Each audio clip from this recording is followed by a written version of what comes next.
Ora bem, essa história do filme do Ceitil é uma história um bocado confusa, mas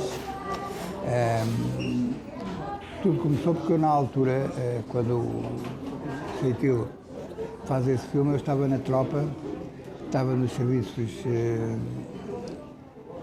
cartográficos do Exército, na divisão de fotocine. E eu nessa altura andava já a fazer umas experiências cinematográficas, porque eu colaborei em vários filmes que se fizeram nessa altura e fiz mesmo 2 filmes, portanto, que são anteriores a esses. Não sei se serão anteriores, se serão mais ou menos coincidentes com o Grande Era a Cidade. Mas fiz um filme sobre o Colégio Militar e fiz um filme sobre uma escola de sargentos, julgo que em Águeda, se não estou em erro.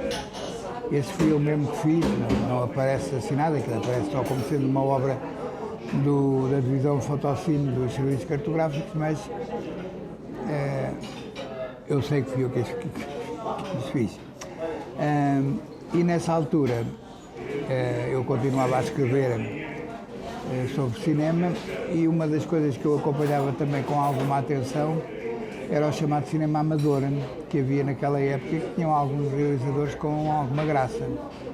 Um dos realizadores que eu tinha notado que tinha um certo talento era o Rogério Ceitil, que estava entre esse grupo de cineastas amadores. E eu tinha feito uma crítica boa a um filme dele, ou coisa assim, e ele veio falar comigo se eu não estaria disposto a colaborar com ele no desenvolver um guião que seria o Grande Era a Cidade e depois até acompanhar alguns aspectos da realização e da montagem e tudo isso. E eu disse que sim senhor, lá começámos a trabalhar no guião, depois eu acompanhei-o sempre que podia na realização e na montagem. E o filme era um filme interessante porque era um filme sobre 2 ou 3 jovens, um deles tinha vindo do ultramar, da guerra,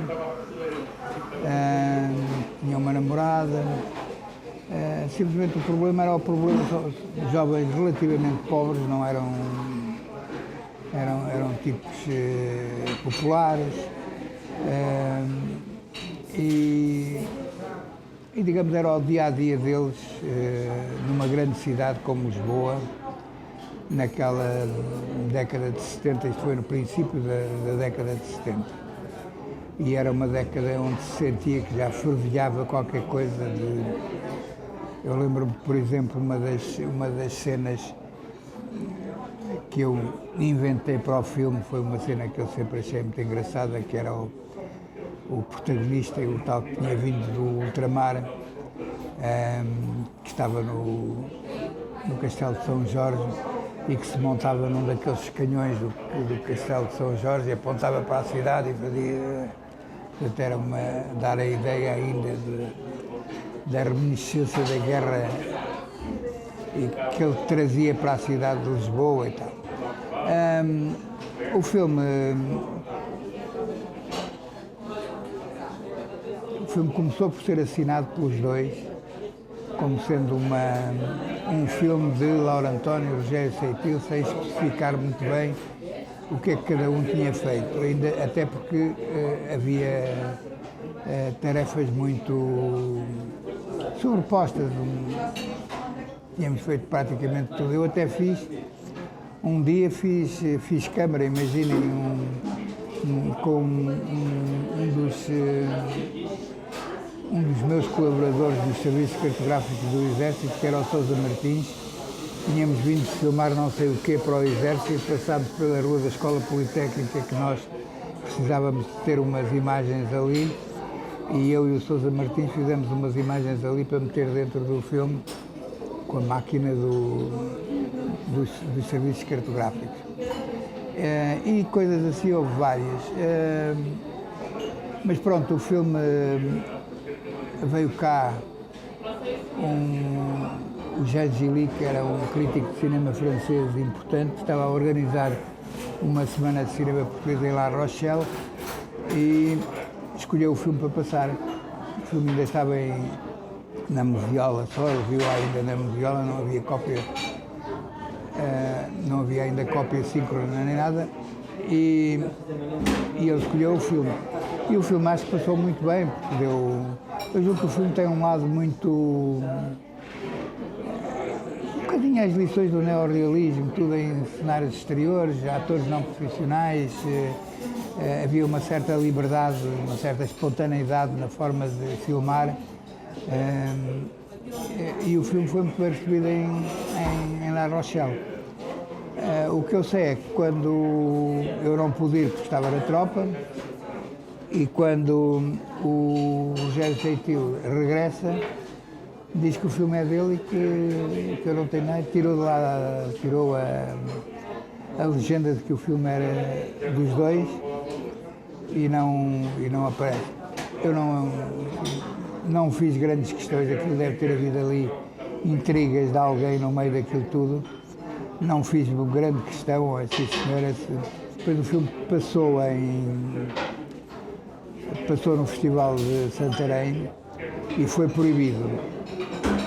E depois eu mais tarde soube, foi proibido e foi tão cortado, que foi praticamente como se tivesse sido proibido. O filme já não era muito grande, tinha para aí 80 e tal minutos, e acho que devem ter cortado para aí 10 ou 20 minutos, e aquilo ficou praticamente sem poder ser aproveitado.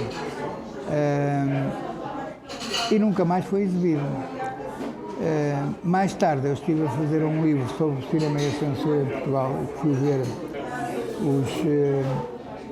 os processos todos da censura, e um dos processos que lá estava, grande até, era o processo sobre o grande era a cidade. E curiosamente depois descobri que algumas das questões que ficaram levantadas pelo Seitil para tentar salvar o filme era praticamente dizerem que ele disse praticamente que tinha colaborado com um homem que lhe tinha metido ideias no filme que não eram aquelas que ele queria, que ele dava mais ou menos a ideia que eu era do Partido Comunista, que eu nunca fui, e que era por isso que o filme tinha algumas coisas e tal, mas que não era bem ele, e não sei o quê, enfim. E foi um caso que eu deixei ficar para trás, até porque sempre pensei que cada um de nós vai fazer o seu percurso e logo se verá. Mas na altura foi uma experiência muito engraçada, sobretudo porque foi uma experiência muito inovadora dentro do cinema português, ou seja, nós, até por uma questão de meios, falta de meios, o que de certa forma também explicou o neorrealismo, não havia nada em Itália quando o neorrealismo apareceu, e aqui também praticamente nós não tínhamos quase nada e fizemos, acho que o filme é um filme muito espontâneo, muito livre, gostava muito de o ver ainda hoje em dia, para ver se ainda mantém essa frescura que na altura tinha. É uma pena não se poder há uma cópia na Cinemateca, simplesmente acho que há uma indicação do autor, do Seitil, para não exibir o filme.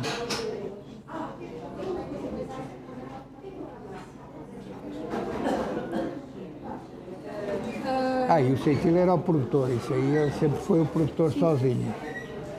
Ele é que empatou o dinheiro todo que tinha, pequenas economias e não sei quantos, e realmente nesse aspecto o filme era dele. A realização foi com a realização? Sim, assim como foi com a argumentação, assim como foi com a montagem. Praticamente fizemos tudo a meias, umas vezes fazíamos fazíamos outros fazíamos a meias. Era um bocadinho o que dava na altura, quando nós tínhamos disponibilidades. Mas talvez por isso, não sei. Se calhar Agora, ela arrependeu-se e... Eu acho que é pena não estar disponibilizado ao público, porque eu julgo que é um elemento importante de uma determinada época em Portugal. Sim, mas qual é que será a razão do Rogério Seitil Não sei, até determinada altura, até ao 25 de Abril, eu acho que a justificação de que o filme tinha sido tão cortado que era impossível de se perceber, eu acho muito bem. A partir daí, eu acho que se o filme tinha hipótese de ser recuperado, eu acho que era capaz de ser recuperado, não sei, não. Reintroduzirem as cenas que foram cortadas, eu acho que era de voltar a repor o filme em circulação, mesmo lá só com a realização do Rogério Seitil e tudo, pronto, eu por mim não faço questão nenhuma nisso, quer dizer, nós estávamos num período de grande euforia revolucionária, ou seja, você há aí uma altura que me pergunta para eu escolher uma fotografia. Sim. E a fotografia que eu tinha escolhido, que não tenho aqui, mas que não tenho aqui por motivos óbvios, porque é uma fotografia que eu só tenho digitalizada, é uma fotografia de uma das ocupações da Direção-Geral das Artes, Direção-Geral dos Espetáculos, à altura se chamava assim, que era ali ao pé do... como é que aquilo se chama? Onde é o Instituto Vinho do Porto, onde é o ICAM, o ICA, São Pedro de Alcântara, não é? São Pedro de Alcântara, sim. Ora bem, ali era a Direção-Geral dos Espetáculos e 2 ou 3 dias depois, no 25 de Abril, foi aqui que a primeira vez se pensou na ocupação. Estava aqui eu, o Manuel Guimarães, o Camacho Costa, e começámos a dizer que devíamos ir ocupar a Direção-Geral dos Espetáculos, por várias razões, inclusive porque havia lá estes dossiês todos de censura e essas coisas todas que era preciso preservar e impedir que eles fossem destruídos e essas coisas todas. E a partir daqui começaram-se a fazer telefonemas para várias pessoas, o Camacho Costa telefonou ao Fonseca Costa, eu telefonei ao Geada, telefonámos a mais umas outras pessoas e combinámos encontrar-nos todos. E depois aquilo estendeu-se, foi um movimento que ficou muito grande, com atores, realizadores, homens do teatro, homens do cinema, da televisão, e apareceram umas centenas de pessoas naquela altura lá em São Pedro de Alcântara e fomos ocupar primeiro a Direção-Geral dos Espetáculos, depois também o Instituto Português de Cinema na altura, era o IPC na altura, que era dirigido pelo Assis de Brito. Passou-se tudo na maior das calmas, não houve problema nenhum. Uma das coisas que eu percebi é que quando houve... eu só estive um bocadinho na Direção-Geral do Espetáculo, porque eu depois fui... eu, o Geada, e acho que era mais uma pessoa, fomos para o Instituto Português de Cinema, fomos ocupar o Instituto Português de Cinema. Mas começámos por ocupar a Direção-Geral do Espetáculo e logo aí eu vi algumas coisas que eu não achei muito engraçadas, que foi alguns dos ocupantes foram imediatamente à direção, à parte da censura e começaram a vasculhar os dossiês todos e retiraram de lá alguns, nomeadamente o João César Monteiro. Com a sua irreverência, retirou de lá alguma documentação. Depois acho que as pessoas se impuseram e disseram que aquilo tinha que ter ficado lá guardado e não sei o quê, porque senão aquilo teria sido mesmo, teria trazido toda a gente aquelas coisas todas. Daí a um tempo tive uma... Eu lembrei-me que aquilo deveria ser importante de recolher o que lá estava dentro e fui à Direção-Geral dos Espetáculos, que nessa altura já devia ter uma nova direção lá dentro, meia dúzia de dias depois, e propus-me fazer o inventário de tudo que lá estava, a recolher toda a documentação.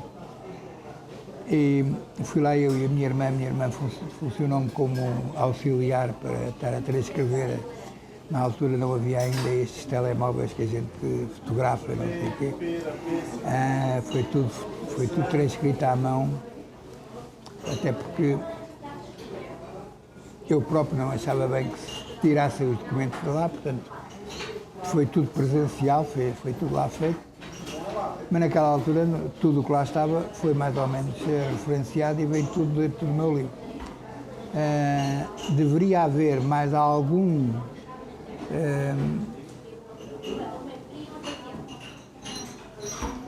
espaço ali dentro onde estariam mais alguns documentos, porque posteriormente houve alguma documentação que foi parar à Torre do Tombo. Portanto, há toda a documentação que eu selecionei, mas há mais alguns dossiês que certamente estariam noutro sítio qualquer e que foram colocados também na Torre do Tombo. E, portanto, nesse aspecto, eu julgo que foi um trabalho apaixonante, porque perceber qual era o funcionamento mental da censura foi muito engraçado. Foi muito interessante para mim, eu julgo que é muito interessante para o leitor normal perceber um bocado o que é que está por trás da censura, até porque há uma evolução ao longo da censura, ao longo de toda a história da censura, que tem a ver com, obviamente, aspectos políticos, que tem a ver com a Guerra da África, por exemplo. Até uma certa altura não havia grandes problemas com o colonialismo, nem havia grande preocupação em chamar aos pretos, nem, por exemplo, há um filme português com o Vasco Santana, uma comédia,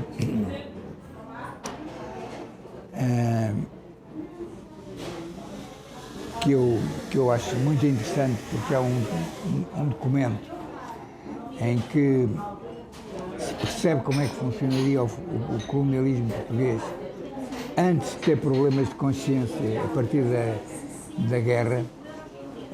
E, por exemplo, esse filme, a partir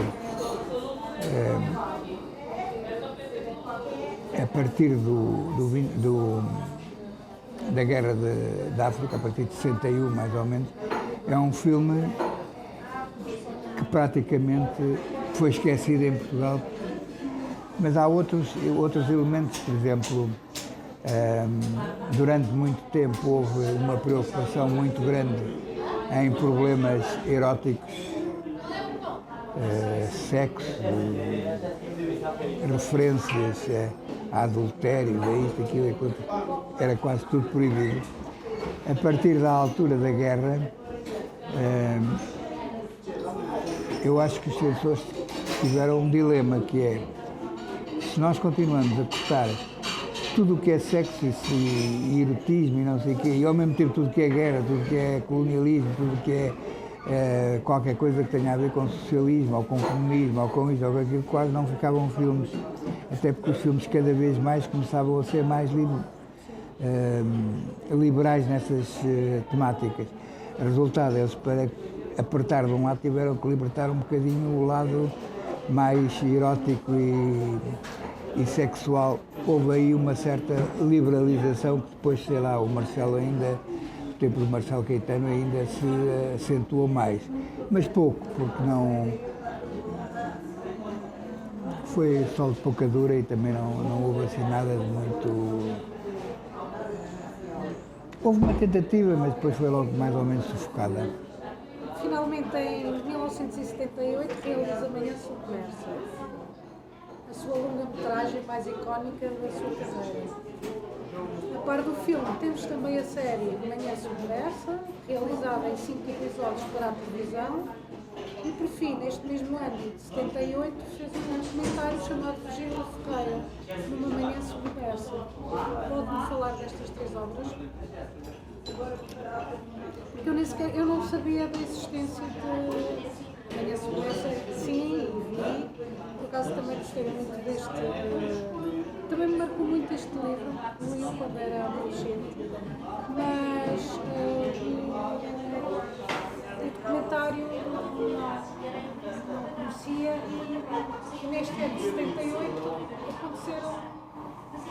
que surgiu a série? O que é que surgiu? Ou seja, esse filme não foi a minha primeira tentativa de fazer um filme.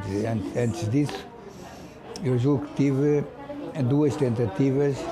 Bom, eu tinha já feito um documentário, fiz o Vamos ao Nimas, fiz o Prefácio a Virgílio Ferreira, mas era sobre isso que eu queria falar.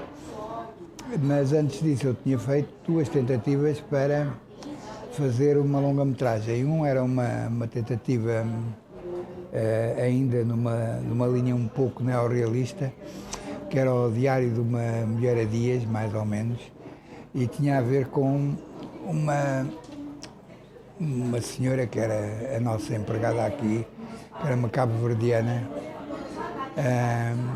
e que tinha uma vida que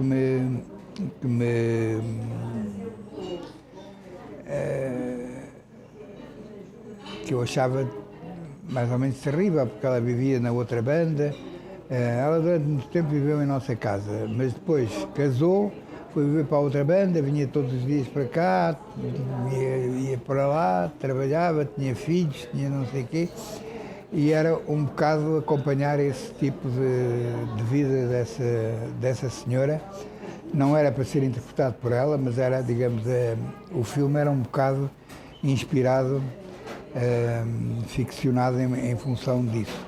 Depois também houve uma outra tentativa que eu pensei fazer, um outro filme, que era baseado no motim do Miguel Franco, uma peça de teatro, que tinha estado em exibição, julgo, no Avenida, e que tinha sido proibido ainda antes do 25 de Abril, e que eu acho que era uma peça muito interessante, era uma história, uma evocação histórica de uns episódios, de uns episódios históricos, portanto, e que eu achava muito interessante ter adaptado, mas também não foi um projeto que não foi para a frente. Depois disso, o Manuel Guimarães era, portanto, uma das figuras que estava aqui todos os dias comigo e com quem eu me dava muito. Aliás, você há bocado perguntou aí como é que eu me relacionava com os outros realizadores e de início, como era crítico. É curioso que o relacionamento com o novo cinema nunca foi muito brilhante. Eu dava-me melhor, quer dizer, dava-me bem com alguns, dava-me pior com outros. Mas eu nunca fui uma pessoa que tentasse alinhar com capelinhas. E os tipos do novo cinema eram muito novo cinema, e os outros não existiam. E eu achava que o novo cinema era muito importante, mas há outros, o Manuel Guimarães, por exemplo, era um tipo que eu tinha uma grande admiração. E era um homem que era mais ou menos proscrito pelo novo cinema, não lhe ligavam grande importância. E eu achava isso mal. Mas isso é uma atitude mais ou menos constante nos movimentos que se tentam impor, sei lá, a Nouvelle Vague, com aquela ideia de que tudo que estava para trás era cinema de papá e que era tudo uma porcaria que não valia nada a pena. Só muitos anos depois é que o Truffaut veio dizer meia culpa, há muitos realizadores muito importantes e nós tratámos mal, agora já era tarde, porque os coitados deixaram de trabalhar por causa disso. Mas, portanto, eu tinha boas relações com alguns realizadores, sei lá, o Fernando Lopes foi sempre uma pessoa com quem eu me dei relativamente bem, que era aqui um frequentador, e dava-me com quase todos aqui, mas não era assim um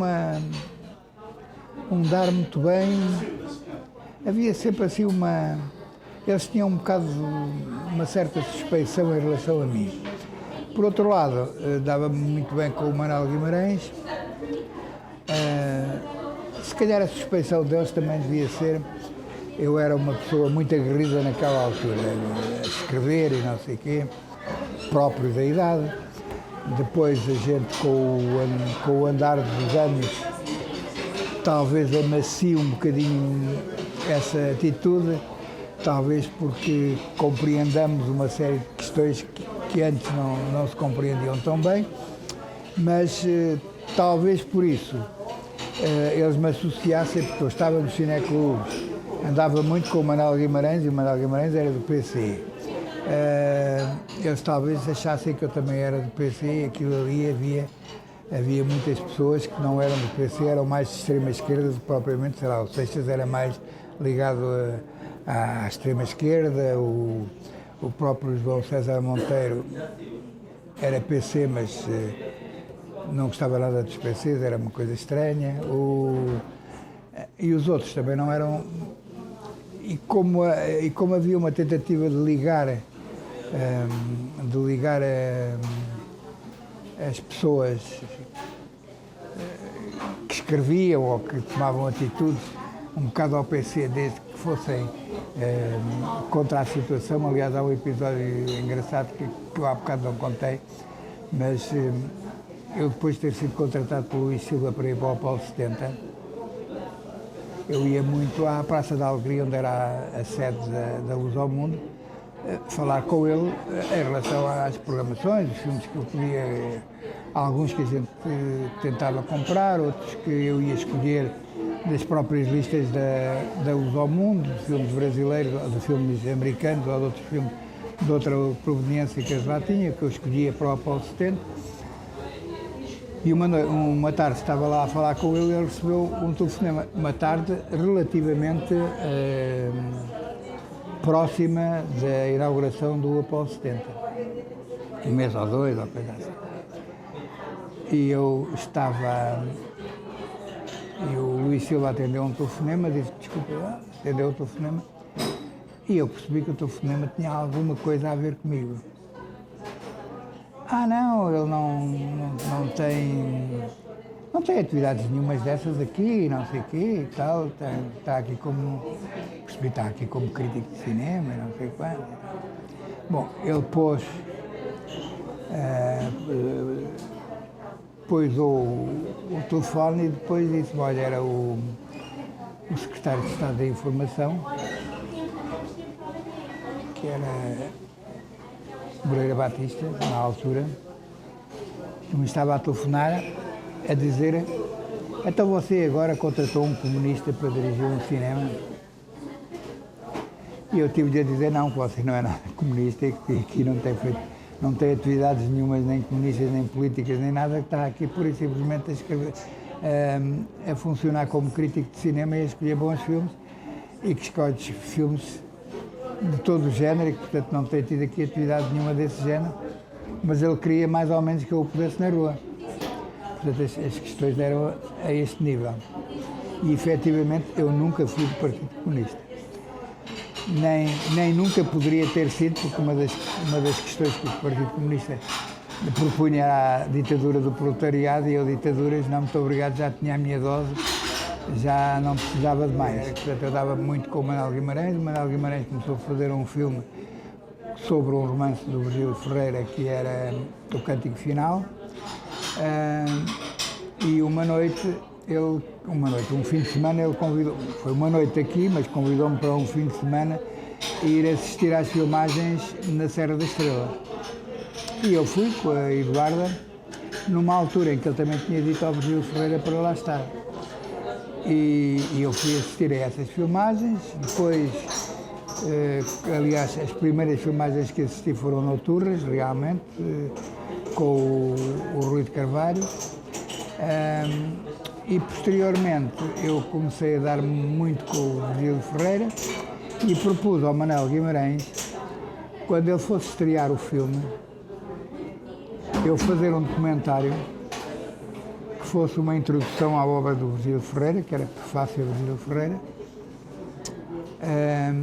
e o Manuel Guimarães, muito generosamente, disse, sim senhor, até eu dou-lhe aqui uns restos de película, empresto-lhe o meu diretor de fotografia, que era o Abel Escoto, que estava a dirigir a fotografia lá, e você vai fazendo o filme. E eu comecei por fazer um filme sobre o Virgílio Ferreira, precisamente esse prefácio ao Virgílio Ferreira. Esse filme acabou por não ficar acabado, ainda em vida do Manuel Guimarães, porque o Manuel Guimarães morreu antes de acabar o filme dele, e também eu não acabei o meu. Depois eu pedi um apoio ao Instituto Português de Cinema, deram-me 100 contos na altura para acabar o filme, tinha umas filmagens em Lisboa e umas filmagens em Évora para fazer. Fiz essas filmagens, o filme estreou precisamente como complemento do cântico final. E entretanto eu estabeleci relações com o Virgílio Ferreira, com quem me dava muito bem, e nessa altura eu propus ao Virgílio Ferreira então fazer um filme que fosse Amanhã Submersa, que era uma história que me tinha marcado muito numa altura, ainda em Porto Alegre. O livro tinha saído praticamente quando eu estava a sair de Porto Alegre, 58, 57, 56, por aí. Eu tinha lido o romance nessa altura, eu era miúdo também, e como o protagonista é um miúdo, aquele livro marcou-me muito. E então, quando eu me lembrei de fazer uma coisa com o Virgílio Ferreira, lembrei-me imediatamente de fazer Amanhã Submersa. Propus ao ICAM na altura, o Instituto Português de Cinema, e acabei por ter um subsídio. Eu tive muito pouca sorte sempre com os subsídios, tive sempre subsídios muito mais baixos que os meus colegas na altura. Eu tive um subsídio de 2.500 euros, não, 2.500 contos para fazer o filme naquela altura, quando os outros meus colegas tiveram quase todos 8.000. E eu depois acabei por fazer não só o filme, como também uma série para a televisão, filmada separadamente, portanto, houve duas câmaras a filmar ao mesmo tempo, uma em 35 e uma em 16. Em 35 era o Elcio Rocco, o diretor de fotografia. Em 16 era o Vítor Estevão, que rodava a câmara. E portanto, fiz esse filme e também fiz a série para a televisão. E a série para a televisão tem 4 episódios, mas o primeiro episódio, que é o 5º, era o chamado episódio 0, era um episódio em que eu tentava explicar a gênese da Manhã Submersa. E, portanto, fiz o Virgílio Ferreira numa Manhã Submersa, fui com o Virgílio Ferreira à terra dele, Nelas, à Serra da Estrela, por aquelas zonas onde ele tinha nascido, onde ele tinha vivido, onde havia o seminário. O seminário estava completamente abandonado, era um edifício em ruínas, hoje em dia é um hotel, foi recuperado, mas naquela altura estava completamente em ruínas, abandonado, mas curiosamente ocupado por retornados naquela altura. E então eu fui com o Virgílio Ferreira, fomos visitar o antigo seminário em ruínas. Ele teve-nos a dizer o que era aqui, o que era ali, o que acontecia, como é que era, como é que não era, para eu ter uma noção mais ou menos espacial do seminário. Depois ele até acabou por fazer umas entrevistas, inclusive aos retornados que lá estavam, começou a falar com algumas das senhoras que lá estavam, a saber como é que aquilo estava. E o documentário, eu acho que é um documentário muito interessante, e é um documentário, depois há uma parte também filmada em Fontanelas, mais teórica sobre a literatura e as influências dele e essas coisas todas. Eu acho que é um documentário muito interessante. Uma vez foi exibido, tem sido exibido em vários sítios, mas foi exibido num congresso organizado no Porto sobre o Virgílio Ferreira, e aqueles estudiosos do Virgílio Ferreira, o Oscar Lopes, o Eduardo Lourenço e não sei quem, vieram no final felicitar muito, porque tinham visto naquele documentário uma série de coisas que o Virgílio Ferreira nunca tinha dito, e é verdade, ele tem uma série de considerações naquele documentário que eu julgo interessante. Portanto,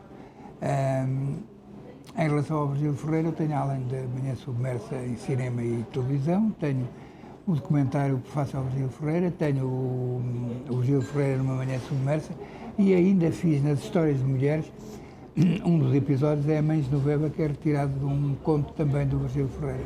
Tive muitos projetos não realizados. É uma coisa engraçada, porque eu tenho pensado um bocado nisso. Eu fiz muito mais filmes que as pessoas não sabem. Porque os meus projetos, praticamente, eu todos os realizei na cabeça. Ou seja, eu fiz muito mais filmes do que aqueles que as pessoas conhecem. As pessoas é que não os conhecem.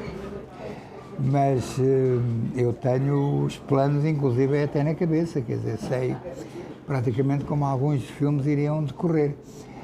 Mas realmente há muitos filmes que as pessoas não conhecem. Tenho, por exemplo, há um filme sobre um romance da Lídia Jorge, A Costa dos Murmúrios, que eu tinha pedido à Lídia para ficar com os direitos sobre o romance, porque queria muito fazer, e ela tinha dito sim, senhora. E depois, anos depois, uma assistente minha, a Cardoso, como é que ela se chama? A Margarida Cardoso, que foi a minha assistente, foi comigo que ela entrou para o cinema, e que é uma pessoa que eu gosto muito. Quis fazer esse filme e a Lídia veio-me telefonar a dizer: olá, você quer mesmo fazer o filme? E eu disse: eu queria, mas está muito difícil de o fazer. Então tenho aqui um problema com a Margarida e não sei o quê.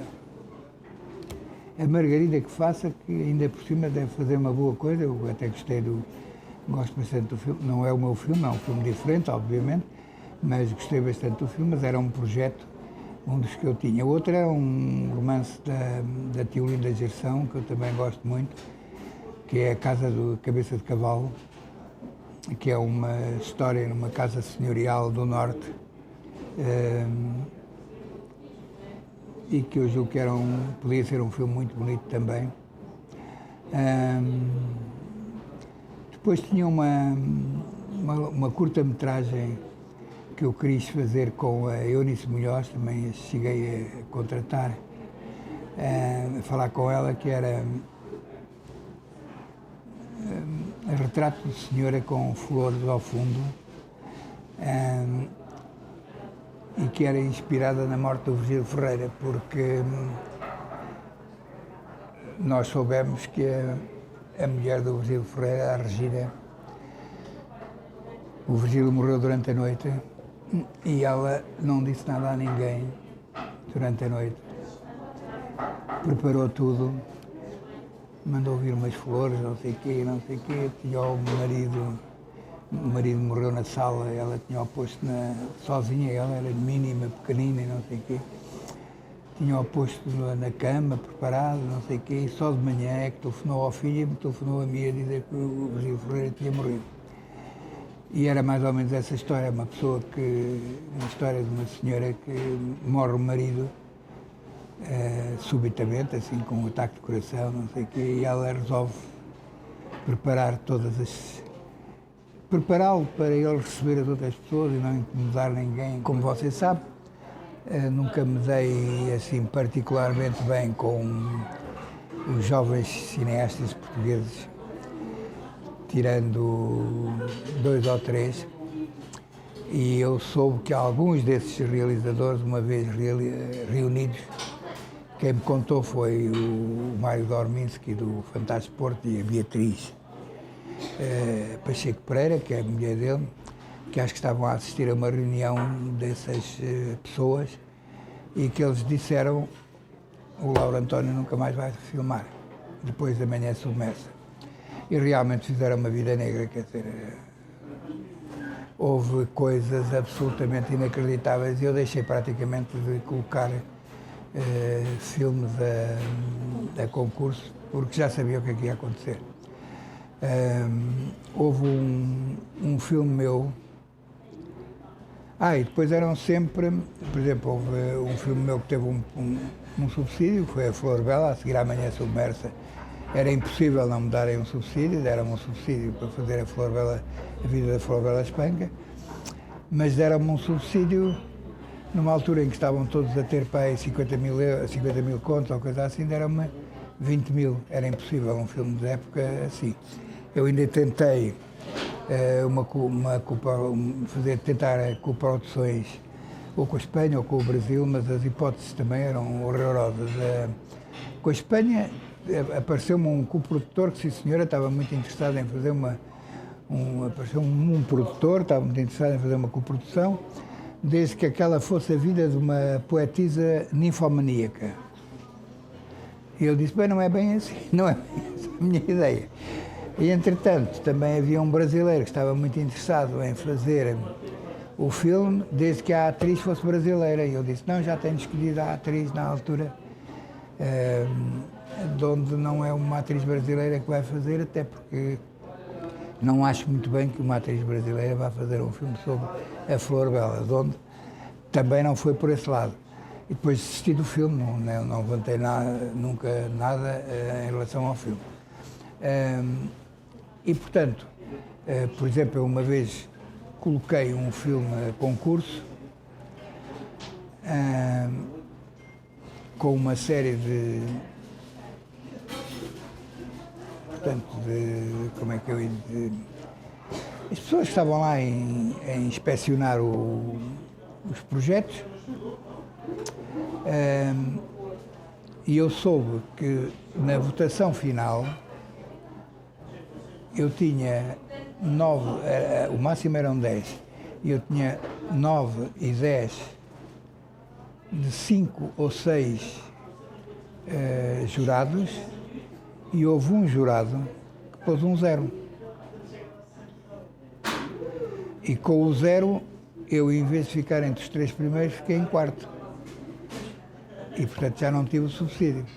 E eu, a partir daí, quer dizer, ainda por cima achei isso de uma... E o jurado era o João Bernardo da Costa. Tinha-me um ódio de morte, não sei porquê. Devia ser uma questão de ciúmes, qualquer coisa. Eu tenho... Não sei bem porquê, mas tenho assim um condão de criar algumas inimizades fortes. Outra foi o João César Monteiro, sempre. Mas essa até sei porque é que foi. Eu uma noite nós até nos dávamos relativamente bem, nunca me dei muito bem com ele, mas nem ele nunca se deu muito bem comigo. Estávamos uma noite no Monte Carlo, que era um café que havia ali ao pé do Monumental, um café grande, enorme, onde havia também grandes tertúlias. Estava um grande grupo de malta ligado ao cinema e não sei o quê. E estavam algumas meninas. E o João César estava-se a fazer a uma menina durante a noite toda. E a menina não estava lá muito interessada no João César Monteiro. E quando acabámos para nos despedir, a menina veio ter comigo e disse-me assim, para onde é que tu vais? Eu disse, vou para casa. Posso ir contigo? Bem, o João César Monteiro nunca mais me perdoou. A partir daí, foi uma perseguição absoluta. De onde, não sei, houve certamente assim uns ódios de estimação, e esses ódios de estimação aconteceram muito dentro do novo cinema português. O que não quer dizer que também no velho cinema português não tenha havido, já agora conto-lhe uma história muito curiosa, que tem a ver ainda com a minha época de crítico só.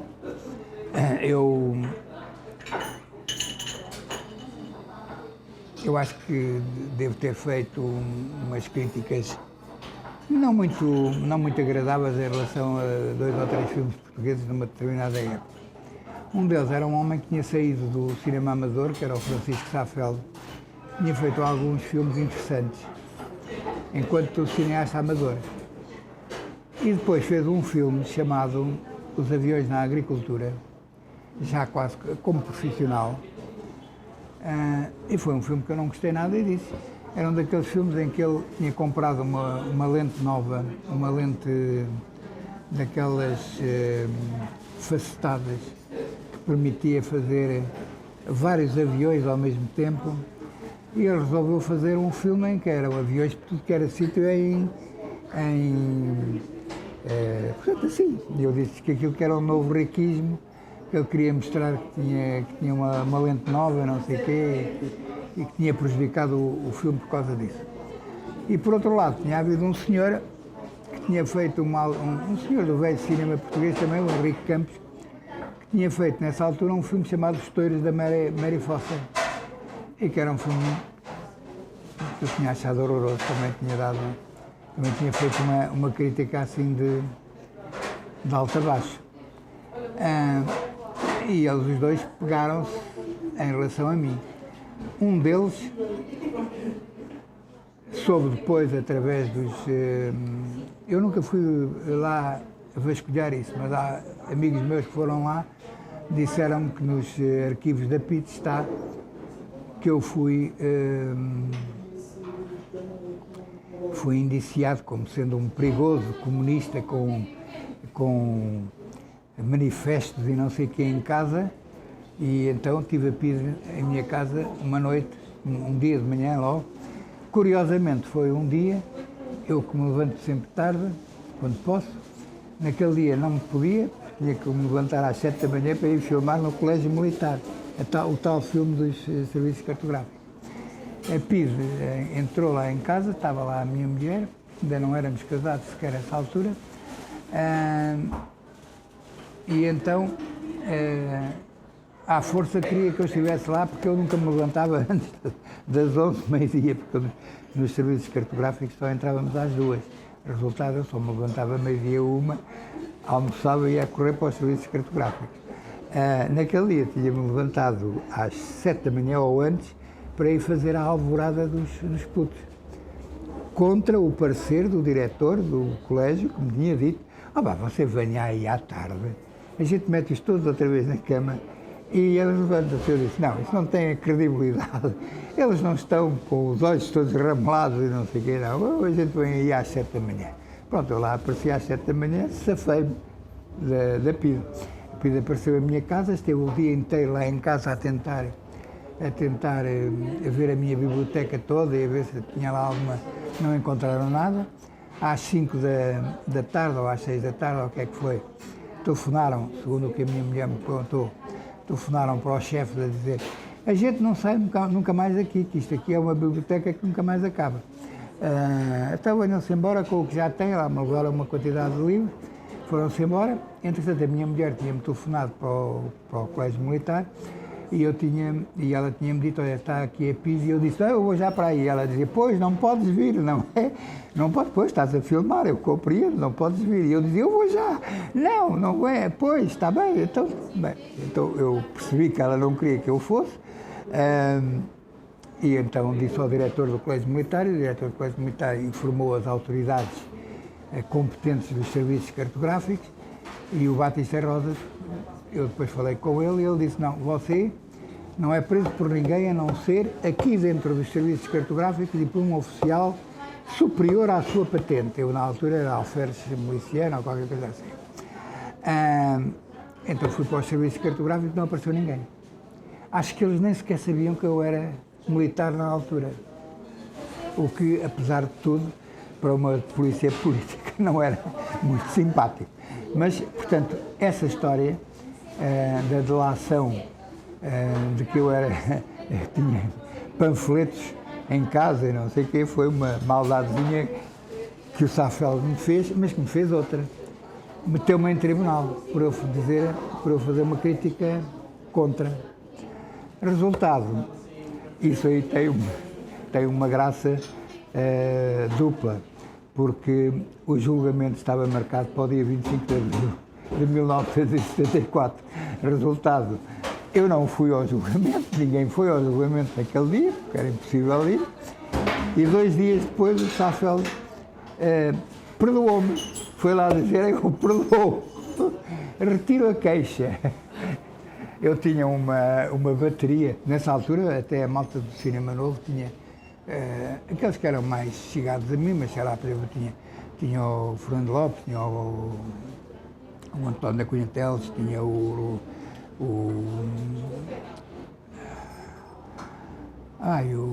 homem do Quilas, Fonseca Costa, tinha uma série de realizadores que iam lá depor, alguns dizendo até que eu que já tinha dito mal de fitas dele, mas que era isso, era assim mesmo, era a liberdade, não sei quanto. Mas essa gente toda não foi, porque tinha havido uma sessão antes, e a sessão antes ele não tinha ido, e estávamos lá todos. E depois foi marcada a segunda sessão para o 25 de Abril de 74. É engraçadíssimo. Saiu-lhe o tiro pela culatra. É verdade, saiu.